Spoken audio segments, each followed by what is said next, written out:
And welcome back to the newest episode of Three Scoops Podcast. I'm Kel. I'm Rod. I'm Rob. Today we're going to be giving our initial reactions to Avengers Endgame. Mild spoilers ahead, be warned. So we'll start out with Rob today. Rob, Wow. you were the first of us to see this movie. You and Ron went together without me, like a couple of assholes. Yeah. I appreciate you guys waiting for me. I'm glad we're all friends. What'd you think? To be fair, you told us to go watch it without you. Yeah. Okay. Yeah. Well, first impressions, I liked it a lot, and I was really surprised at the humor. I felt it was the funniest of all the Marvel movies I saw, better than the first Guardians of the Galaxy. Okay, So, wow. I mean, there was High a lot praise. of humor in there. Yeah, and there was. And a lot of callback humor, like where it's referencing other movies. Kind of like a little tip of the hat to fans for paying attention in the other movies and getting Exactly. the references in this one. Yeah. Right. I saw a post on Facebook that said, without giving away any spoilers, Thor is my spirit animal. Oh, Yeah, yeah. I saw a perfect. lot of spoiler-free memes and stuff that had just different stuff on it, like Captain America's ass and the Big Lebowski and just Tacos. Yes, tacos. Yeah. Yes. I really liked it too, man. I thought this was a good payoff. It was a solid movie. It would have been really easy to try and overdo it and fall short, or go in the opposite direction and fall short, just underwhelming and not give a lot of the fan service that we were looking for. But I walked away from this movie happy and smiling, and it was Definitely. a good movie. Yeah. I do not regret the $8.50 investment. Right. Well, and I think that if you're invested in this story and this franchise at all, you pretty much have to go see this movie. Oh, Like, yeah, if you definitely. if you've been on the ride this whole time, like there's no reason to not go see this movie. And granted, there's a couple of things in there that I thought were, I don't know, a little weird, but overall, I thought it was a good movie. Oh, yeah. I can't watch a movie without finding an issue with it, because that's just how I look at a story. But they did everything they were supposed to do. Yeah. And they didn't do stupid things they weren't. So, Right. There are things that I wish I could have seen more of. I wish I could have seen a little bit more Hulk smash. yeah. I like the underwhelming Hulk smash. I liked Professor Hulk, his The humor. opinion on the gratuitous nature of the brainless, mindless Hulk smashing, kind of bang, clang, tipped over a trash can.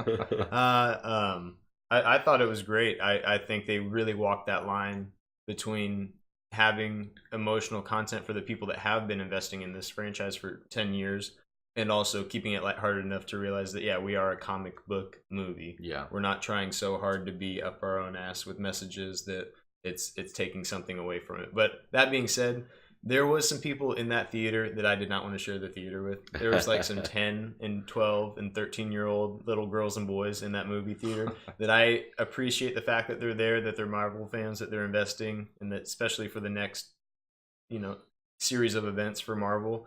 But I'm sitting there and they're talking, and I'm like, listen, kid, 10 years ago when Iron Man 1 came out and I was in high school and I had a total hard-on for this movie, you weren't even alive. So if you could shut up right now while I'm watching this play out, I'd really appreciate it. That'd be great.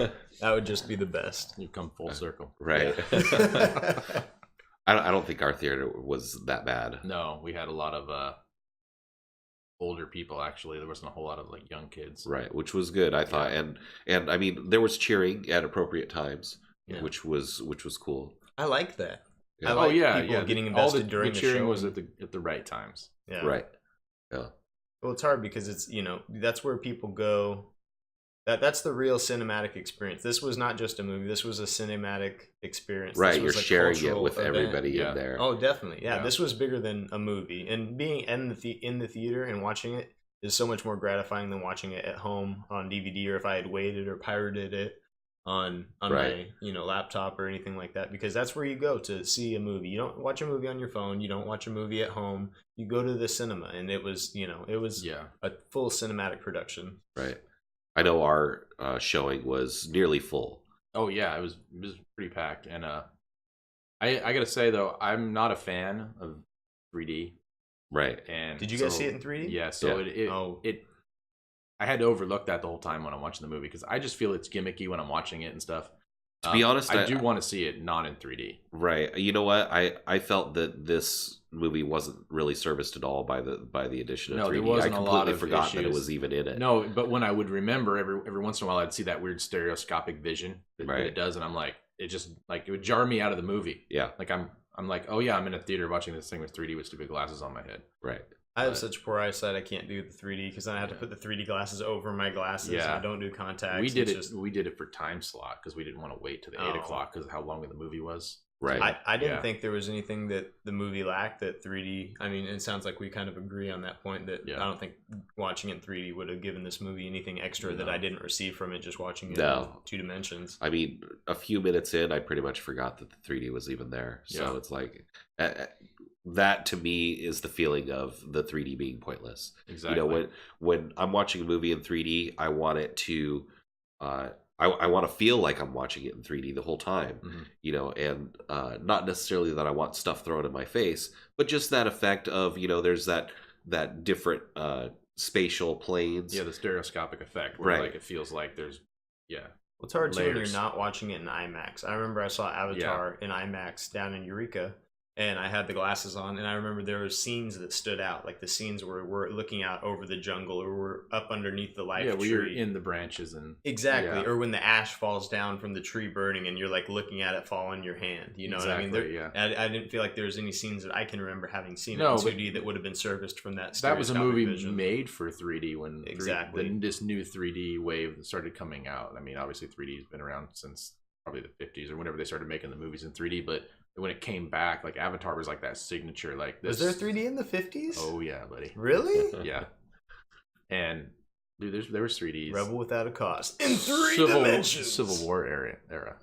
Well, yeah, Really? the stereoscope, the red and blue glasses, the stereoscope. Yeah, that's crazy. I had no idea. That's super fascinating. Where you take 2 cameras 2.5 inches apart and take pictures of everything. Yeah. Well, I knew they had like the. That's the stereoscope, though. There was a stereoscope where they would actually have a thing where they would set up the picture and like an actual picture, and you would have these things you'd go over and you'd watch. It's called the stereoscope, and you would move it like this to adjust the focus. Okay. My dad actually has one. Oh wow, an old one.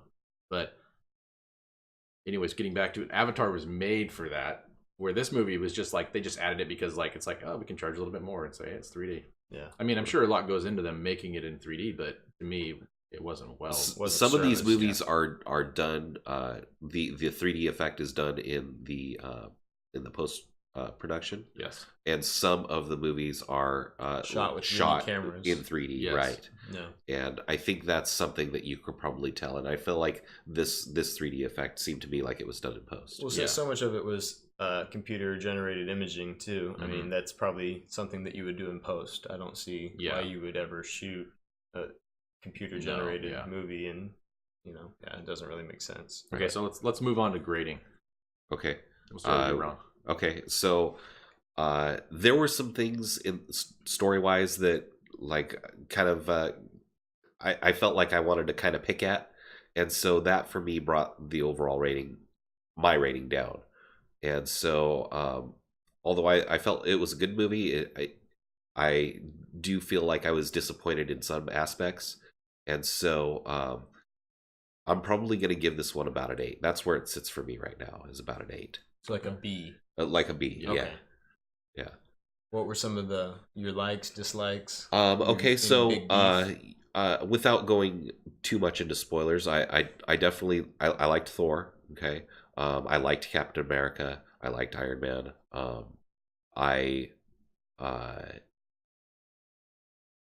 I did not like the Captain Marvel aspects so much. I'm still not on board with that. But thankfully, in this movie, I feel like she's used sparingly.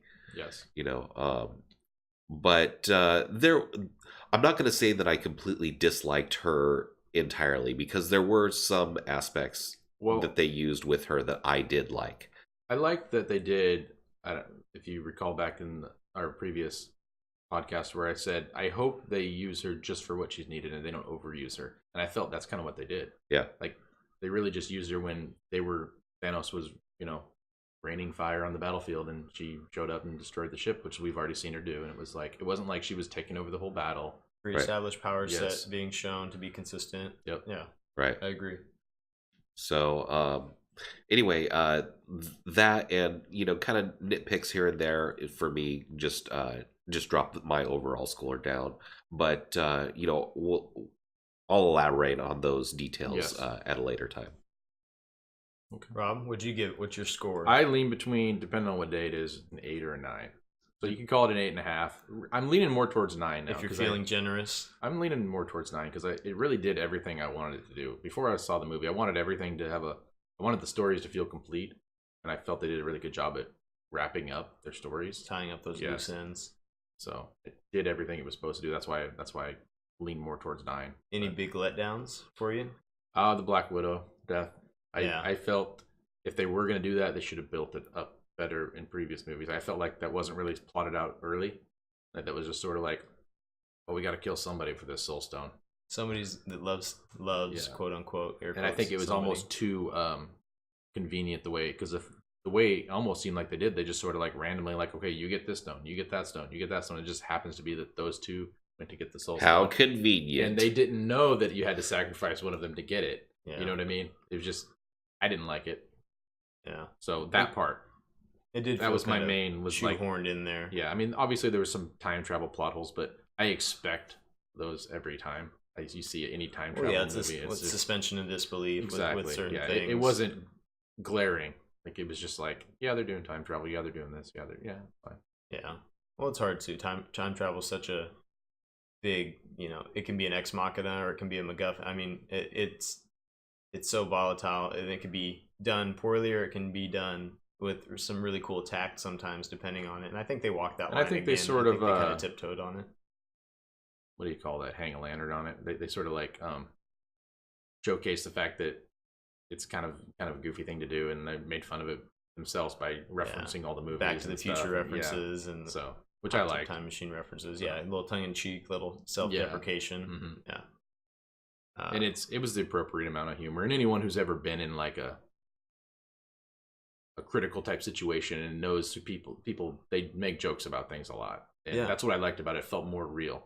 There's a bunch of people doing that they're gonna have humor, because you have to have humor to get through stuff like that. No, exactly. So, yeah, it kind of grounds it. Well, especially people that are military or law enforcement or first responders, paramedics, doctors, people that see a lot of trauma and are in life and death circumstances often. I mean, you have to find some way to bring levity to those situations, to live with them and to get through them, because they are so dire and extraordinary. There's a lot of times like a phrase is like, you laugh because the alternative is to cry. It's like when someone tells you something about like you could just walk up to somebody and say baby in a blender, and some people will be like, huh, what? That involuntary response, that laugh, is like, because the alternative is to actually imagine a baby in a blender, right? It's like you look at it as like the funny, like, oh, you're making a joke, because if you're not, this is fucked. What's going on right now? Yeah, well put. How about your score, Cal? I gave it a 9. Initially, walking out of the theater, I was thinking 7, 5, 8, and it had to marinate on me. I had to really reflect on the movie and think, did this do the things I wanted it to? Did it give me the service that I was looking for as a fan who saw the first Iron Man in theaters, who saw Edward Norton's Hulk in theaters initially and had been along for the ride, more or less, Thor: The Dark World, through this entire... They made it relevant. through this entire decade. Yeah, they tried. I like the action. The big battle scenes were awesome. Even some of the time travel stuff, that was fun. Watching the different battles get revisited, that was a lot of fun. The fleshing out of these timelines, fleshing out a lot of these plot points that we wanted to wrap up. I know that it's hard to do that, but they gave themselves a 3-hour allowance, and I think that was appropriate, because even though there were some parts of the movie that were really slow, I think they did a good job of not kind of shoehorning in like all this emotional content, like, okay, this scene's got to be 3 minutes. No, they gave it the 5 or 6 or 7 or 8 minutes that it took to properly flesh it out and make it not feel artificial. Where this did let me down, though, I'm not a big time travel fan. Like you were saying, it can be done, like we said, it can be done properly, or it can be done in a kind of hokey way. And as an ex machina for saving the day, oh, time travel, okay, well, why didn't you go get more Pym particles initially? Why wasn't that the first thing you did? Let's go get 1 million Pym particles and we just have all the chances. Why didn't they do that initially? how was like we said, depending on how you want to view the time jumping scenario, we got Captain America, kisses his niece if we go retroactively in time because he did end up with Peggy Carter. Yeah. It's like, okay, so now you were kissing your niece in that other movie, you weird old guy, 98-year-old man. Yeah, he wasn't a weird old guy. Huh? But super hot weird old guy, but still very, very scandalous. And what's the niece's name? Agent Carter, or what's No, her? I know they refer to her as like Agent 13 or something like that. Something like but, that. Yeah, you're the Agents of S.H.I.E.L.D. guy, buddy. No, well, she wasn't in that. Oh, okay. No, I can't think of her name. I can't remember if it was Carter? like Susan or was it Nick Carter? something. No. Was it George Washington Carver? Let's call her Miss Carver. Yeah. Peggy's niece, Right. But, that was kind of a strange. It's kind of thing. weird that she was dropped. Like, we don't find out anything about what happened to her. She's just dropped as a character. Yeah. Like, Infinity War doesn't touch on her at all. Neither does this movie. Like, did they break up? Did she get dusted? Who knows? Did she die? Who knows? Irrelevant. Yeah. My lack of caring. I guess that's where yeah. Yeah. It's a hard thing to wrap up all these plot lines and give everything that we wanted. But they did a good job. They didn't lean too hard on the time travel as an ex machina. They didn't go back in time and just get a million pin bars and go, well, now we have a million chances. It's like, They wouldn't okay. have made a very good movie. Well, yeah, because it's like Yeah. they kind of forced that sense of urgency, which I didn't like, which is like, oh, we just figured this out. We have to start trying Exactly. tomorrow. Even though they could have waited a month and Yeah, kind of let things had planned marinate out as well as they could have. Yeah. Let's force this. Let's go tomorrow. It's like, why? What self-imposed timeline are we on? Why didn't we wait for Captain Marvel to come back? She's super busy. Yeah. She's like real busy in space. It's Yeah. like, really? Well, I feel like this is important. She's got to police the whole universe. Yeah, but I feel like this is important. We couldn't wait 2 days. We waited 5 years. That's, She had to be gone because the plot demanded it. Yeah, Right. exactly. So exactly. that's why if we start overanalyzing every single thing, it's like you could make Maybe We have Captain to have a Marvel could have story. punched her way to the Soul Stone by herself. Yeah, she could just punch herself in the face because she loves herself so much. It's obvious from the movies, and killed herself, and then got in the Soul Stone, now but my then grade's survived going, now, because she's now the my most grade's powerful. going down. Yeah, sorry guys. Overall, though, I walked out of the movie. I was smiling. I was laughing. Some of this, the movie made me laugh out loud in the theater. I didn't cry, but I did well up. Yeah. The Thor mommy scene. I'm a big mommy's boy, and when Oh, he saw his yeah. mommy, she was gonna die.